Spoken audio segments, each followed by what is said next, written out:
Shalom saudara-saudara. Shalom. Kita akan membaca firman Tuhan dari kitab Kejadian pasal 21 dari ayat 8 sampai dengan ayat 20. Cukup panjang bacaan kita, karena itu mari kita membacanya dengan berbalasan. Saya membaca ayat 8, jemaat bersama-sama ayat 9 dan seterusnya sampai ayat 20. Abraham mengusir Hagar dan Ismail. Bertambah besarlah anak itu dan ia disapih. Lalu Abraham mengadakan perjamuan besar pada hari Ishak disapih itu. Ayat 9. Pada waktu itu Sarah melihat bahwa anak yang dilahirkan Hagar, perempuan Mesir itu bagi Abraham, sedang main dengan Ishak anaknya sendiri. Berkatalah Sarah kepada Abraham, usirlah hamba perempuan itu beserta anaknya, sebab anak hamba ini tidak akan menjadi ahli waris bersama-sama dengan anakku Ishak. Hal ini sangat menyebalkan Abraham oleh karena anaknya itu. Tetapi Allah berfirman kepada Abraham, janganlah sebal hatimu karena hal itu dan budakmu itu. Dalam hal yang dikatakan Sarah kepadamu, haruslah engkau mendengarkannya, sebab yang akan disebut keturunanmu ialah yang berasal dari Ishak. Tetapi keturunan dari hambamu itu juga akan kubuat menjadi suatu bangsa, karena ia pun anakmu. Keesokan harinya pagi-pagi Abraham mengambil roti dan sekirbat air dan memberikannya kepada Hagar. Ia meletakkan itu beserta anaknya di atas bahu Hagar, kemudian disuruhnyalah perempuan itu pergi. Maka pergilah Hagar dan mengembara di padang gurun Berseba. Ketika air yang dikirbat itu habis, dibuangnyalah anak itu ke bawah semak-semak. Dan ia duduk agak jauh, kira-kira sepemanah jauhnya, sebab katanya, tidak tahan aku melihat anak itu mati. Sedang ia duduk di situ, menangislah ia dengan suara nyaring. Allah mendengar suara anak itu, lalu malaikat Allah berseru dari langit kepada Hagar, katanya kepadanya, apakah yang kau susahkan Hagar? Janganlah takut, sebab Allah telah mendengar suara anak itu dari tempat ia terbaring. Bangunlah, angkatlah anak itu dan bimbinglah dia, sebab aku akan membuat dia menjadi bangsa yang besar.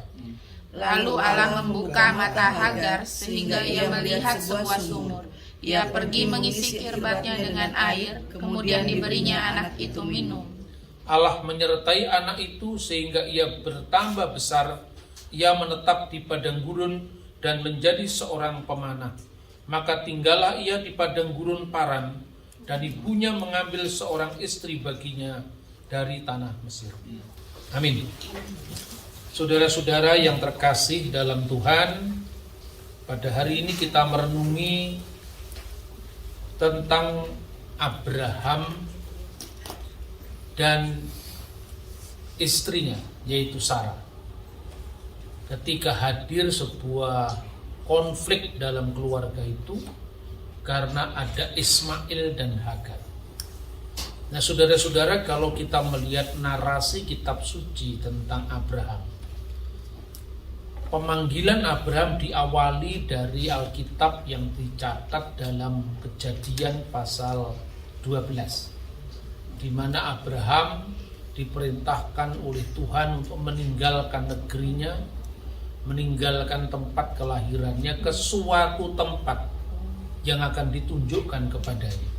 Suatu tempat yang belum dia ketahui, tapi Abraham berangkat karena tindakan imannya. Dan itulah yang menyebabkan Abraham digelari sebagai Abhama Aminin, bapak orang-orang beriman. Pada waktu itu yang namanya Ur-Kasdim di Mesopotamia itu adalah pusat dari peradaban maju di zaman kuno. Dia disuruh pergi meninggalkan segala kenyamanan hidupnya tanpa dia lebih dulu mengetahui tempat itu di mana. Dan ternyata memang kehidupan Abraham itu harus singgah di satu negara ke negara yang lain dengan segala macam problematik yang dihadapinya. Nah, di dalam proses itu ternyata juga perjalanan hidup Abraham tidak semuanya mulus. Tuhan menjanjikan kepadanya sebagai bangsa yang besar, bangsa yang berketurunan banyak, sesuai dengan cita ideal masyarakat kuno saat itu. Pemujaan kepada kesuburan rahim itu menjadi ciri khas masyarakat kuno. Yang kedua, namanya akan masyhur, dan itu terbukti dari generasi ke generasi. Bangsa yang mengklaim diri sebagai keturunan Abraham selalu menyebut namanya dalam doa. Orang Yahudi, orang Kristen, orang Islam. Orang Yahudi sebagai keturunan Abraham, dari Iskak dia selalu berdoa, Baruch atah Adonai Eloheinu melek ha'olam, Elohi Abraham, Elohi Yitzhak, Elohi Yaakov. Allah yang disembah itu adalah Allah yang disembah Abraham, Allah yang disembah Ishak, Allah yang disembah Yakub. Perjanjian baru menggenapi apa yang dinubuatkan dalam seluruh perjanjian lama, bahwa janji kepada Abraham selain masyhur menjadi berkat. Yang memberkati dia akan diberkati, yang mengutuk dia akan dikutuk, dan olehmu semua kaum di muka bumi mendapatkan berkat. Inilah yang disebut the messianic blessing, berkat Mesias, keselamatan bagi seluruh umat manusia. Dan ketika Yesus menggenapi itu, maka ayat Alkitab pun juga diawali dengan menyebut penggenapan sebagai putra Abraham. Sefer Toledot Yeshua HaMasiah ben David ben Abraham. Inilah silsilah Yesus Kristus, anak Daud, anak Abraham. Orang-orang Arab mengaku diri sebagai keturunan Abraham dari Ismail. Akhirnya melahirkan agama yang namanya Islam. Dalam sholat mereka juga selalu nama Abraham itu disebut. Kama sholaita ala Sayyidina Ibrahim wa ala ali Sayyidina Ibrahim. Artinya apa? Teks Alkitab ini digenapi, namamu akan masuk. Kamu akan berketurunan banyak. Tetapi lewat peristiwa yang cukup panjang dalam hari-hari kehidupannya, janji Tuhan itu belum digenapi. Sampai-sampai dalam Kejadian pasal 15, Abraham mungkin setengah protes, haruskah Eliezer orang Damaskus itu yang akan menjadi pewarisku? Tuhan katakan tidak. Lalu disuruh keluar mereka dari rumahnya, melihat bintang-bintang di langit. Hitunglah jikalau engkau bisa menghitungnya, itu nanti keturunan. Pasal 16 dikisahkan Sarah yang tidak sabar. Jadi ketika Abraham sudah merasa mantap bahwa janji Tuhan pasti genap, sekarang ganti istrinya.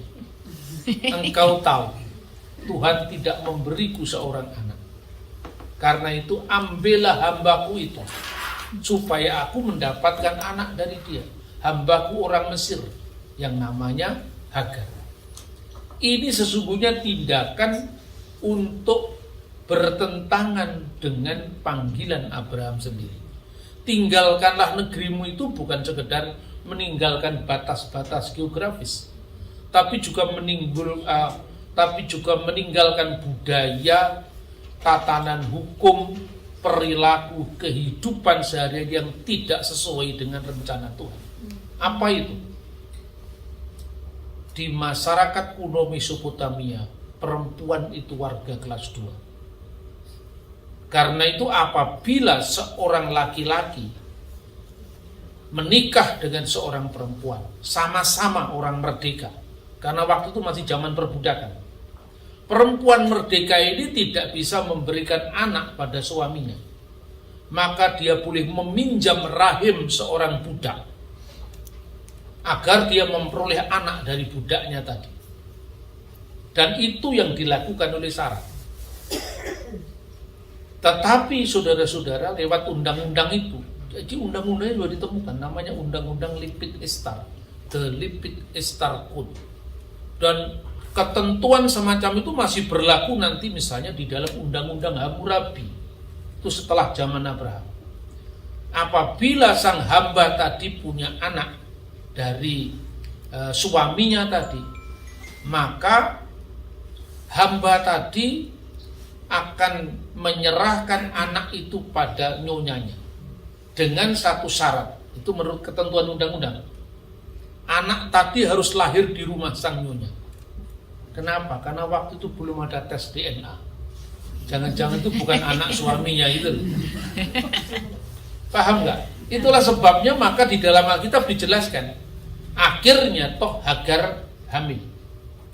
Ya, setelah Hagar hamil, naluri seorang perempuan itu juga merasa bahwa ya sekalipun saya bukan perempuan merdeka, saya mungkin tidak secantik Anda, tapi saya lebih muda, saya bisa punya anak, sementara kau mandul. Dan kemandulan bagi masyarakat Timur Tengah kuno adalah aib. Itulah sebabnya kenapa Sarah rela suaminya harus dibagi sama budaknya. Padahal di situ ada egoisme. Karena apa? Anak itu nanti statusnya menjadi anaknya. Hukum kuno memberikan solusi. Ketika anak itu lahir di rumah sang nyonya, maka ketika anak itu baru keluar dari perut ibunya, itu diterimakan kepada sang nyonya, bukan kepada ibunya. Dan sang nyonya tadi mengatakan, engkaulah anakku dan pada hari ini aku memperanakkan engkau. Saat itu anak itu jatuh sebagai anaknya sang nyonya, bukan anak ibunya sendiri. Sementara ketika itu ibunya menebusnya dengan pembebasannya dari status sebagai hamba. Ini kemungkinan pertama. Kemungkinan kedua, apabila akhirnya sang nyonya tadi punya anak setelah budaknya punya anak, maka warisan 2 kali lipat pada anak sang nyonya. Tetapi anak sang hamba tetap mendapatkan warisan karena dia juga anaknya. Tapi warisannya separuh dari warisan anak sang nyonya. Hak kesulungan ada pada anak sang nyonya, sekalipun dia tidak lahir lebih dulu. Ini hukum kuno sebetulnya. Dan saudara-saudara, dengan kita melihat aturan hukum kuno ini, kita bisa melihat betapa banyak teks-teks dan Alkitab yang kita bisa pahami lebih jelas dan jelas lagi. Satu contoh, ketika Hagar kemudian mengandung, dia memandang rendah nyonyanya kan, diusirlah dia. Itu sesuatu yang manusiawi. Ketika diusir, malaikat menemui dia. Hagar, dari mana asalmu dan kemana pergimu? Kembalilah kamu kepada nyonyamu, biarlah kamu ditindas olehnya. Loh, ini firman Tuhan kok memberikan izin pada penindasan. Kalau orang modern memahami tidak dalam konteks budaya dan hukum zamannya, orang akan bingung. Tujuannya apa? Disuruh kembali ke rumah sang nyonya. Karena supaya Ismail yang tidak ikut berdosa tetap menjadi anak Abraham. Sebab kalau di luar rumah Sarah, maka anaknya Abraham ini tidak status jadi anak Abraham lagi. Dan itu juga ada dalam undang-undang kuno itu. Apabila anak itu lahir di rumah sang nyonya, dan ketika anak itu bisa memanggil atau sempat memanggil ayahnya sebagai ya Bapa, maka anak itu menjadi anak sang bapa.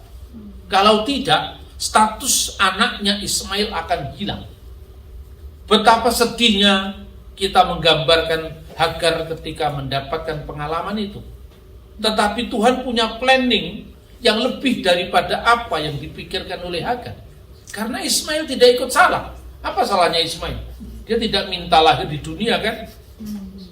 Itu kan karena persekongkolan 3 pihak ini. Ya, kenapa Sarah mau? Karena Sarah ingin menebus aibnya dari kemandulan. Kenapa Hagar mau? Kapan lagi dia naik kelas? Kalau bukan memanfaatkan tawaran sang nyonya. Kenapa Abraham mau? Jawabannya lebih mudah. Iya kan? Ini semua adalah dunia manusia yang bisa jadi Alkitab itu bukan tokoh-tokoh yang seolah-olah itu di luar sejarah. Dia benar-benar berakar pada sejarah. Nah saudara-saudara, kemudian Ismail pun lahir sebagai anak laki-laki yang perilakunya seperti pere Adam, keledai liar. Itu disebutkan dalam Kejadian pasal 16. Itu sebetulnya hiburan sekaligus jantra ketentuan masa depan tentang anak yang dilahirkan Hagar. Kira-kira seperti ini. Hagar, kamu memang hamba, tetapi lihat, apabila engkau taat pada firman Tuhan, kira-kira seperti itu, anakmu nanti akan lahir sebagai pere Adam, sebagai anak yang perilakunya seperti keledai liar. Artinya apa? Kehidupan nomaden yang keras. Jadi kalau ibunya adalah perempuan hamba, maka anaknya akan menjadi bapak padang gurun dengan kehidupannya yang sangat keras tetapi bebas, tidak terikat seperti ibunya. Makanya karena kehidupan padang gurun, konsekuensinya tangan tiap-tiap orang akan melawan dia dan tangan dia akan melawan tiap-tiap orang. Itu sesungguhnya bukan selalu bercitra negatif, tapi karena itu konsekuensi dari kehidupan padang gurun. Orang-orang Arab itu punya pepatah tentang waktu. Al-waktu bis-saif. Waktu itu berjalan bersama pedang. Artinya kehidupan yang keras. Kalau Anda tidak bacok, ya dibacok duluan. Kira-kira seperti itu. Beda dengan budaya masyarakat barat yang sudah maju. Maka bunyinya apa? Time is money. Waktu adalah uang. Waktu itu untuk produktivitas. Kalau masyarakat Indonesia yang di bawah buayan nyur melambai, alon-alon waton kelakon. Belanda masih jauh, ya kan? Jadi waktu, perumpamaan tentang waktu itu muncul karena budaya kita sehari-hari. Ismail pun akhirnya bertumbuh menjadi anak dewasa. Abraham ketika Ismail lahir itu umurnya 86 tahun. Ya kan? Abraham sudah enjoy dengan anaknya itu, maka dia lupa janji Tuhan yang pertama, bahwa dia akan mengandung dari Sarah. Dia akan punya anak dari Sarah. Keturunannya itu dari Sarah. Jadi keturunan yang dijanjikan menjadi bangsa yang besar, olehmu semua kaum di muka bumi akan mendapatkan berkat, itu bukan dari Hagar. Karena Hagar tidak difirmankan Tuhan sebelum kejadiannya. Sarah sudah ditentukan dalam pasal 12. Ketika itu kan Hagar belum hadir dalam kehidupan rumah tangga Abraham.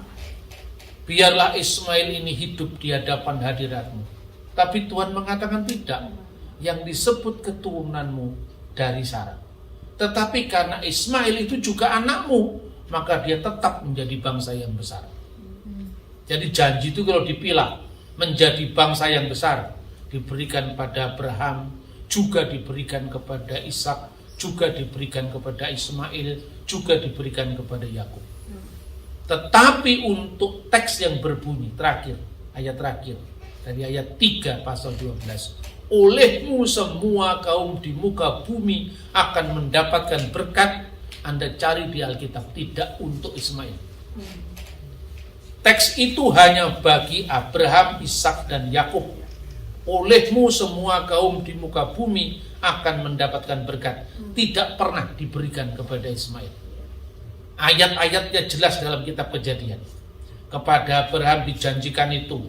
Setelah Abraham mengorbankan Ishak karena imannya, janji itu diulangi, oleh keturunanmu semua kaum di muka bumi akan mendapatkan berkat, di Kejadian 22. Kepada Ishak juga seperti itu. Kepada Yakub juga seperti itu. Karena itu doa Yahudi itu berbunyi, Baruch atah Adonai Elohenu melek haolam. Terberkatilah engkau ya Tuhan, Allah kami Raja yang kekal, Elohe Abraham, Elohe Yitzhak, Elohe Yakub. Allah Abraham, Allah Ishak, Allah Yakub, tidak ada Allah Ismail. Jangan ditambah-tambah. Karena ini jalur mesianik. Maka doa Yahudi tidak ada kata Allah Ismail, bukan diskriminatif. Karena ini adalah saluran berkat yang olehnya semua kaum di muka bumi mendapatkan berkat lewat Abraham. Abraham turun kepada Ishak, Ishak turun kepada Yakub, Israel dan seluruhnya. Baru kemudian semua bangsa di muka bumi dilibatkan. Nah, saudara-saudara, ketika kemudian Tuhan tetap menjanjikan kepada Sarah bahwa dia akan mengandung, Sarah tertawa. Ya, toh akhirnya Ishak lahir. Ketika Ishak lahir, kita masuk di pasal 27 tadi. Pasal 21 tadi. Maka ketika Ishak sudah menjadi besar, sudah dilahirkan, kemudian saat penyapian. Nah, saat disapih. Nah, kapan Ishak lahir? Umur berapakah Abraham? Abraham berumur 100 tahun. Ishak lahir, Abraham berumur 100 tahun. Ismail lahir, Abraham berumur 86 tahun. Jadi jaraknya berapa tahun antara Ishak sama 14 tahun. Kemudian pada ayat 9, pada waktu itu Sarah melihat bahwa anak yang dilahirkan Hagar perempuan Mesir itu bagi Abraham sedang main dengan Ishak anaknya. Jadi sedang main, misahak dalam bahasa aslinya.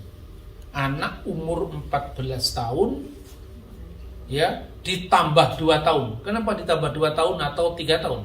Karena bagi orang Yahudi di sini nggak disebutkan berapa tahun dia disapih. Biasanya penyapian anak orang Yahudi itu 2 sampai 3 tahun. Berarti usia Ismail ketika dia main-main sama adiknya itu kira-kira umur 17 dan umur 3 tahun. Atau umur 16 dan umur 2 tahun. Bagaimana itu dikatakan main dengan anak adiknya, kemudian Sarah menjadi marah, ya kan? Sarah menjadi cemburu, kan begitu kan? Nah, ini ayat-ayat Alkitab memang multitafsir. Multitafsir itu karena itu kata misahak. Kata misahak itu ditafsirkan macam-macam dalam sejarah penafsiran para rabi. Bentuk partisipal dari kata sahak artinya mengejek, bermain, mencemooh. Jadi artinya bisa beragam. Lalu dalam sepanjang sejarah ada penerjemahan teks-teks Alkitab dari bahasa asli Ibrani ke dalam bahasa lain. Septuaginta itu terjemahan tertua yang ditemukan dalam bahasa Yunani yang dibuat kira-kira tahun 280 sebelum Masehi di Alexandria. Dalam terjemahan Septuaginta biasa artinya bermain-main. Tidak punya konotasi yang terlalu negatif. Tetapi kalau kita lihat dalam terjemahan-terjemahan Yahudi, kata ini beragam sekali maknanya. Misalnya Targum. Bapak Ibu tahu Targum? Targum itu bahasa Aram artinya terjemah kalau bahasa Arabnya. Jadi terjemahan kitab Perjanjian Lama dari bahasa Ibrani ke dalam bahasa Aramaik. Bahasa Aramaik itu bahasa yang dipakai Yesus sehari-hari. Kapan itu dibuat? Setelah pulang dari pembuangan Babel. Karena mulai dari pembuangan Babel itulah bahasa Ibrani kemudian bercampur berdampingan dengan bahasa Aram. Makanya kitab Daniel itu separuh ditulis dalam bahasa Ibrani, separuh ditulis dalam bahasa Aram. Nah, kita bisa melihat beberapa terjemahan ini. Misalnya Targum Onkelos itu kira-kira berasal di abad kedua setelah Masehi. Menerjemahkan main itu mencemoohnya. Kemudian Targum Yerusalem, Targum Yerusalmi, melakukan perbuatan jahat yang tidak pantas, mengejek dengan ibadah asing. Targum Yonatan, mengejek dengan penyembahan asing sambil membungkuk kepada Tuhan. Ini tafsiran Yahudi. Nah, sementara kalau kita membaca Galatia pasal 4 ayat 29, Paulus mengatakan, tetapi seperti dahulu dia yang diperanakkan menurut daging, ibarat Ismail itu, menganiaya yang memperanakkan menurut roh, demikian juga sekarang ini. Paulus kemudian mengkontekstualisasikan, ini juga metode tafsir Yahudi, bahwa Ismail itu anak yang lahir dari daging karena ketidaksabaran Sarah kan? Karena ambisi Abraham, karena juga persetujuan Hagar. Tetapi Iska anak yang lahir secara roh karena janji Tuhan. Dan kemudian Paulus menggambarkan apa? Seperti ini sekarang, gambaran tentang orang Yahudi sekarang. Jadi ini tidak diterapkan untuk bangsa Arab, tapi bangsa Yahudi sendiri. Yang diperanakkan secara daging, orang-orang Yahudi yang memahami hukum Taurat secara legalistik, itu menganiaya orang-orang yang memahami Taurat secara rohani, yaitu orang Kristen.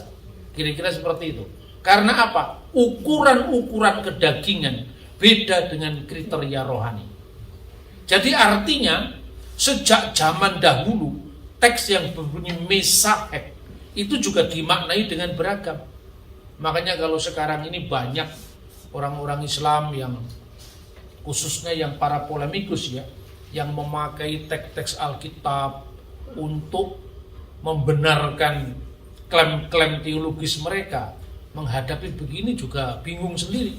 Kenapa? Katanya sekarang kan dikembangkan khususnya ya, Islam itu lebih dekat daripada Yahudi ketimbang kepada Kristen. Mulai ada sekarang kelompok-kelompok gitu. Ya, terus kemudian seorang rabi Yahudi yang namanya Tovia Singer mulai berdekatan dengan teman-teman Muslim. Padahal mungkin itu politik juga itu. Ya, karena orang Indonesia itu kan mayoritas Islam. Jadi selama ini kan tentang Israel semua kan. Sebagian besar kan tentang Israel, sampai bola pun juga ditentang. Ya. Jadi kalau mereka mengatakan lebih dekat, terus kemudian mengembangkan tentang narasi Ismail dalam Alkitab, itu senjata makan tuan. Karena apa? Ismail di situ digambarkan oleh tafsir Yahudi jatuh pada Abu Dasar. Abu Dasar itu penyembahan asing.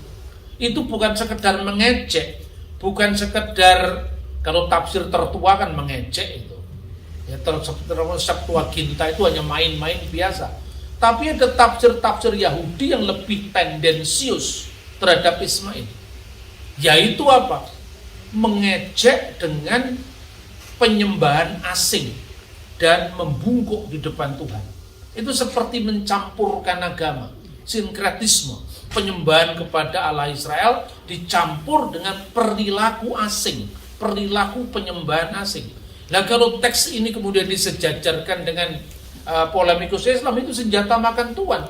Karena di sini Ismail tidak digambarkan bersih, tapi digambarkan turut dalam penyembahan berhala. Nah, kemudian saudara-saudara, ketika itu Sarah kan mengatakan, usirlah anak itu, hamba perempuan itu beserta anaknya. Dia tidak mau mewaris bersama dengan bersama dengan Ismail, anaknya itu.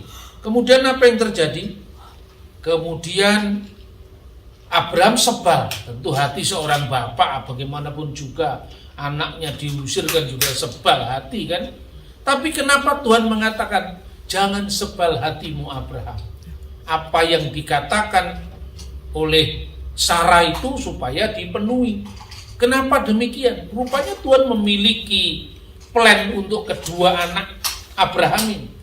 Kalau seandainya pengusiran itu tidak terjadi, maka janji Tuhan kepada Ismail akan menjadi bangsa yang besar tidak bisa digenapi. Kan Ismail itu menjadi bapak padang gurun, ya, Bene Hamidbar, anak-anak padang gurun. Sementara satunya Bene Yisrael. Mereka kan hidupnya berdampingan, wilayahnya itu kan berdampingan. Nah, kalau keluarga itu tinggal terus satu, janji itu tidak bisa digenapi. Maka jangan sebal hatimu, sekalipun itu tidak mengenakkan, ya, kemudian diusir. Nah, kemudian teks berikutnya kita bisa membaca pada ayat ke-14. Keesokan harinya pagi-pagi Abraham mengambil roti serta sekirbat air dan memberikannya kepada Hagar. Ia meletakkan itu beserta anaknya di atas bahu Hagar. Kemudian disuruhnyalah perempuan itu pergi. Maka pergilah Hagar dan mengembara di padang gurun Berseba. Nah, ini pertanyaannya ya. Teks ini bagaimana ini? Meletakkan sekirbat air dan roti serta anaknya di bahu Hagar. Nah, Ismail sudah umur 16 tahun masih diletakkan di pundaknya. Masuk akal nggak? Nggak masuk akal. Lalu orang menyerang Alkitab ini. Padahal sebenarnya memang maknanya bisa dua. Artinya apa? Memberikan roti dan sekirbat air dan anaknya itu. Teksnya hanya begitu. Itu bisa berarti roti dan sekirbat air secara jasmani, artinya physically, diberikan di atas bahu Hagar. Dan tanggung jawab terhadap anaknya ini juga terletak di bahu Hagar, karena dia tidak punya bapak. Maka ibu akan menggantikan posisi bapak sebagai single parent. Itu makna yang pertama. Dan itulah makna yang dipilih oleh Lembaga Kitab Indonesia dengan terjemahan baru. Tapi kalau Anda membaca teks ini, Alkitab terjemahan baru edisi 2. Ya, ini bunyinya menjadi seperti ini. Keesokan harinya pagi-pagi Abraham mengambil roti serta sekantong air, memberikannya kepada Hagar dan meletakkannya di atas bahunya. Jadi yang diletakkan di bahu Hagar itu roti dan sekantong air. Lalu bersama anak itu disuruhnyalah pergi. Hagar kemudian pergi dan mengembara di padang gurun Berseba. Kok bisa Alkitab diubah-ubah? Yang diubah-ubah kan bukan Alkitab, yang direvisi itu terjemahan. Ini seringkali banyak orang-orang polemik itu mengatakan Alkitab kok diubah-ubah. Teks aslinya tidak berubah. Teks aslinya berbunyi demikian. Wa yaskem Abraham baboker. Maka bangunlah Abraham pagi-pagi benar. Wa zikah lechem, dan diambilnya roti, wa hemet mayim, dan sekirbat air, wa yiten el Hagar, dan meletakkan pada Hagar sam al sikmah di atas bahunya, viet hayelet, dan anak itu. Di atas bahunya tadi roti dan sekirbat air, dan anak itu bersama ibunya disuruh pergi, karena kata hayelet itu setelah roti dan air. Nah, ini memang rumit yang seperti ini, tapi daripada nggak diceritakan, lebih baik saya ceritakan, ya kan? Jadi terjemahnya dua-dua benar. Kalau diletakkan di atas bahu Hagar itu roti, sekirbat air dan anaknya, maknanya roti dan sekirbat air diletakkan di bahu Hagar secara fisik. Anaknya diletakkan di bahu Hagar sebagai tanggung jawab seorang ibu yang mengasuh anaknya sendiri. Dan itu terbukti apa? Sampai tuntas Ismail dinikahkan dengan perempuan Mesir sesuai dengan pilihan ibunya. Jadi tugas bagi seorang Timur Tengah kuno, khususnya orang Yahudi atau yang diperistri oleh orang Yahudi atau di Timur Tengah kuno seperti bapak-bapak leluhur, seorang anak laki-laki itu bisa bebas dari keluarga bapak ibunya ketika dia menemukan seorang perempuan dan menjadi satu daging adanya. Itu selesai tugas orang tua. Dan tugas itu diemban oleh Hagar sebagai single parent. Nah, saudara-saudara, tapi namanya tafsir itu macam-macam. Tafsir itu kan kadang-kadang berkembang sesuai dengan zaman. Nah, kita kan telusuri tafsir-tafsir itu. Pada kira-kira abad-abad pertama Masehi, itu nama Ismail itu masih netral. Tapi kemudian bangsa Yahudi waktu itu kan ada konflik dengan orang Edom, ya, kadang-kadang konflik dengan orang Arab, gitu. Itu mempengaruhi tafsirnya. Nah, makanya tafsir itu tidak mutlak. Yang mutlak ini firman Tuhan ini. Karena firman Tuhan tidak mengucapkan apa-apa. Apakah benar Ismail menyembah berhala? Tidak ada teksnya di situ. Bahkan kalau kita lihat naskah-naskah kuno Alkitab termasuk terjemahan Septuaginta, tidak ada kesan Ismail menyembah berhala. Tapi kenapa muncul Ismail menyembah berhala ini? Ini kan tafsiran para rabi. Makanya saya bilang, kalau ada polemik Islam suka dengan ayat ini dikait-kaitkan dengan Ismail dan jurusannya nanti kepada Nabi Muhammad, itu senjata makan tuan. Karena di sini Ismail tidak digambarkan berakidah bersih, tapi turut dalam penyembahan berhala. Ini kalau yang diambil tafsirnya para rabi tadi. Nah, apa yang dikatakan di sana? Abodazara, dengan penyembahan ilah-ilah asing. Dan kata mengembara, itu ada rabi juga yang menafsirkan jatuh pada penyembahan berhala.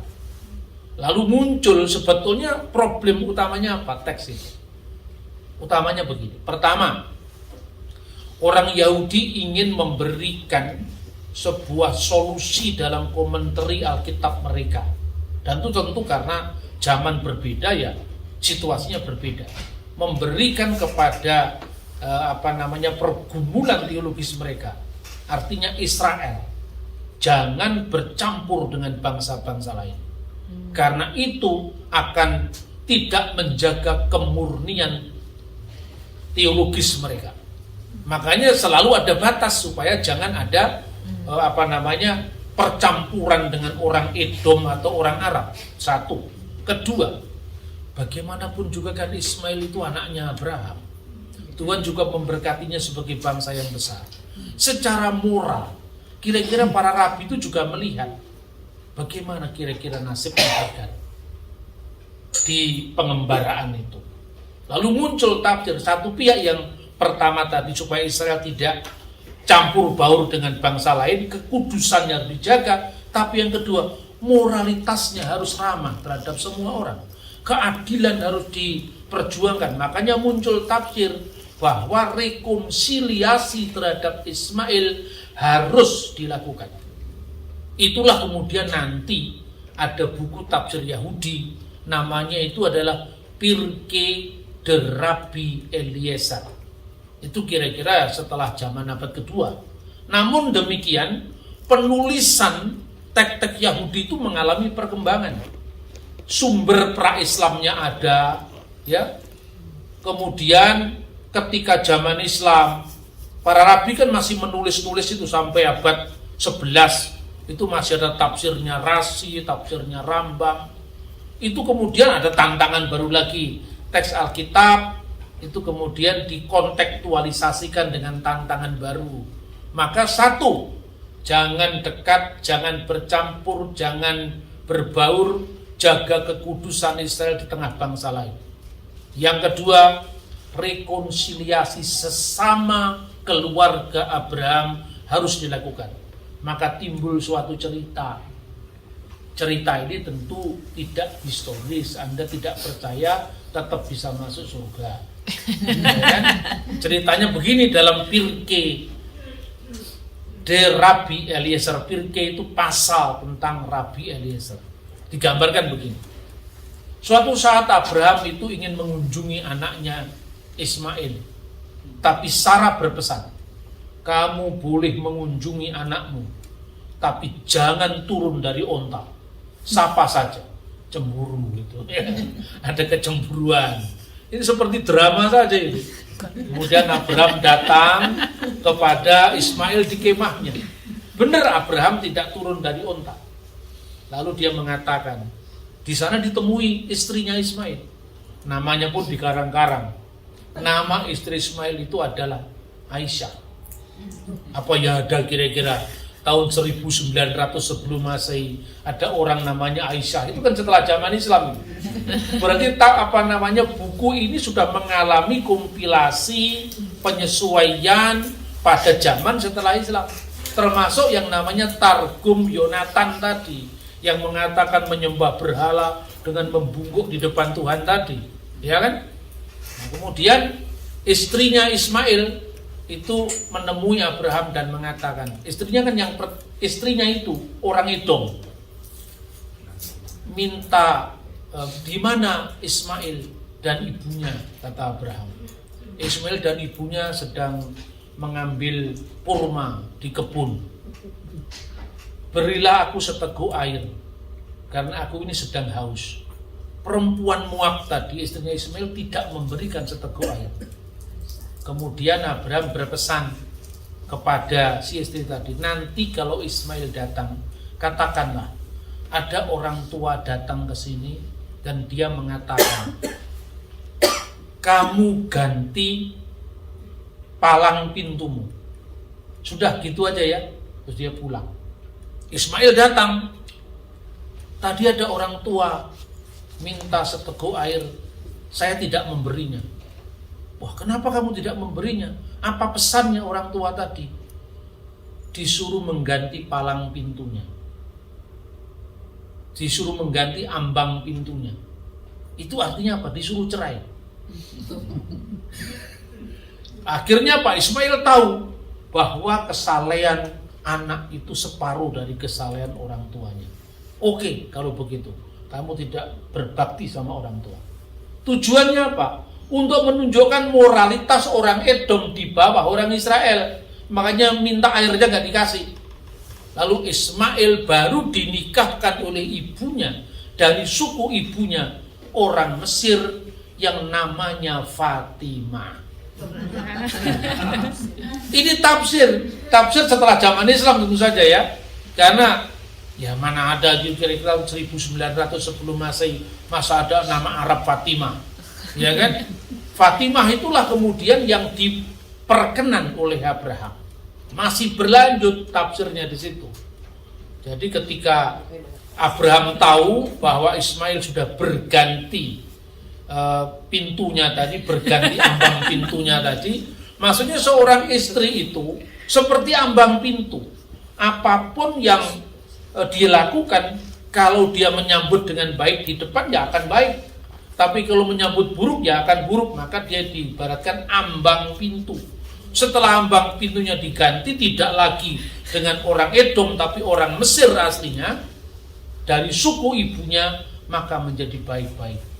Setelah Sarah meninggal, masih berlanjut, pasal 23 kan Sarah meninggal di umur 120 tahun. Lalu Abraham kembali mengunjungi anaknya Ismail tadi. Lalu Hagar diambilnya kembali sebagai istri, tapi namanya Ketura. Nah di sini, jadi Ketura itu disamakan dengan Hagar. Ini tafsiran Yahudi. Jadi Anda percaya juga boleh, silahkan. Wong Alkitab tidak menyebut Sarah itu Hagar itu adalah Ketura, ya. Tapi kalau Anda percaya tetap bisa masuk surga. Karena ini bukan Alkitab. Saya hanya mau cerita ini bahwa tafsir itu beragam. Kemudian Ketura itu dianggaplah sama dengan Hagar. Apa pesannya? Orang Yahudi itu monogami. Terus dia lihat teksnya, masa yang begini nambah istri lagi itu kira-kira tidak pantas menurut moralnya mereka itu.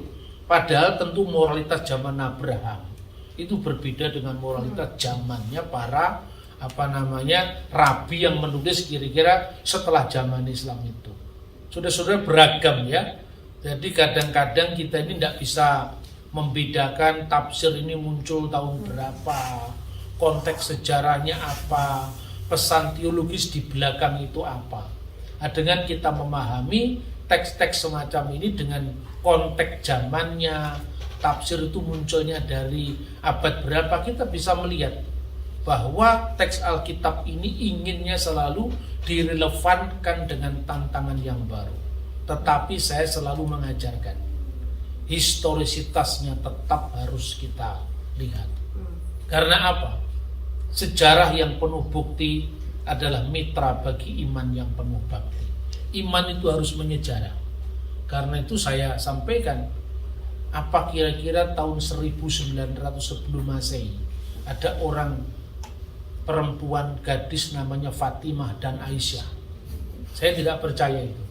Itu berarti teks itu muncul paling tidak setelah hubungan Yahudi dengan Arab, atau lebih telat lagi setelah zaman Islam. Kan itu bukan Alkitab.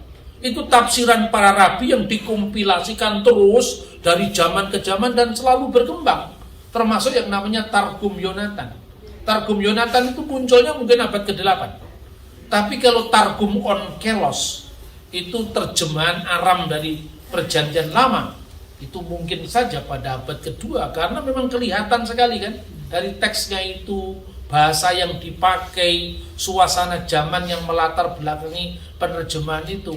Dan yang namanya Targum itu mirip dengan terjemahan dinamis.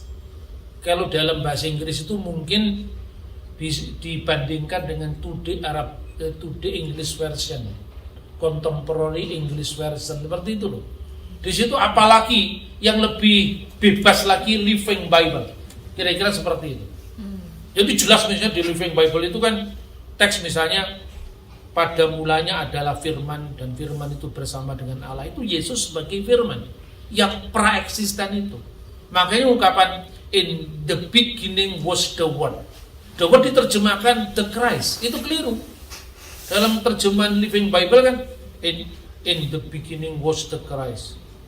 Pada mulanya adalah Kristus. Kristus itu gelar. Tapi kalau bicara tentang sang firman, itu adalah eksistensi Kristus sebelum datang ke dunia. Segala sesuatu dijadikan oleh Dia, dan tanpa Dia tidak ada sesuatu pun yang jadi dari segala yang telah dijadikan. Firman itu telah menjadi manusia, bukan Kristus itu menjadi manusia, karena Kristus itu gelar. Nah, ini contoh-contohnya. Kemungkinan kalau secara modern Targum tadi itu mirip dengan terjemahan Living Bible. Tapi itu terjemahan tidak dianjurkan. Karena apa? Terlalu bebas. Terjemahan itu terjemahan harafiah seperti King James, NIV, ya, American Standard Bible, terjemahan baru lai, atau terjemahan interlinear, word by word. Tapi itu kaku, ya kan?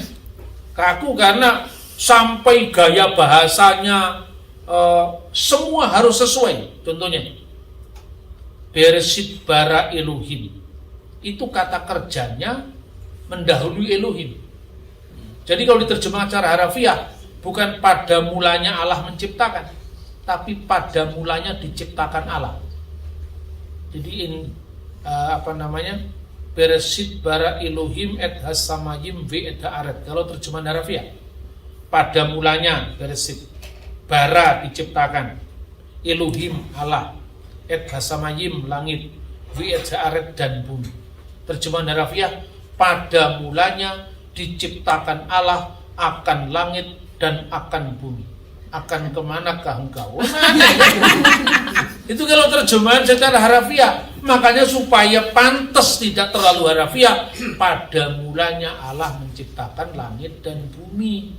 Satu tadi terjemahan interlinear, yang ini terjemahan harafiah. Nanti kalau Anda membaca terjemahan bahasa Indonesia masa kini, itu yang namanya terjemahan dinamis, dynamic equivalent translation. Apanya yang equivalent, yang equal apanya? Bukan bentuk bahasanya, bukan idiomnya, tapi maknanya bagi bahasa sasaran. Dengan demikian kamu menaruh bara api di atas kepala. Nah, kalau Anda tidak ngerti, dipikir itu debus di Banten sana kan? Itu ungkapan Timur Tengah kuno, khususnya Israel, artinya dengan demikian kamu akan mempermalukan diri sendiri. Itu idiom. Kayak orang Indonesia menyebutkan ada udang di balik batu. Jangan ditari beneran, yang tidak ada udang. Itu ungkapan, ya, seperti itu kira-kira. Saulus, sukar bagimu menendang kegalah rangsang. Apa itu artinya? Kalau terjemahan harafiah ya menendang kegalah rangsang. Tapi kalau terjemahan bahasa sehari-hari, Saulus, mengapa engkau mempersulit dirimu dengan melawan penciptamu? Nah, teks ini teks bebas, tapi maknanya memang itu dialihkan menurut maknanya dari bahasa sasaran. Jadi ternyata saudara-saudara, menerjemahkan Alkitab, memahami Alkitab itu tanpa tuntunan Roh Kudus menjadi sangat liar. Karena ambisi manusia, keinginan manusia itu terlibat di dalamnya. Bukan eksegese, tapi eisegese. kita memasukkan paham kita ke dalam teks. Dan tentu itu bukan tafsiran yang benar. Tafsiran yang benar itu adalah menggali makna asli dalam teks, lalu merelevansikan dengan tantangan kita. Bukan kita sudah punya pikiran, punya paham, lalu kita cari-cari ayat-ayatnya. Nah, tidak seperti itu.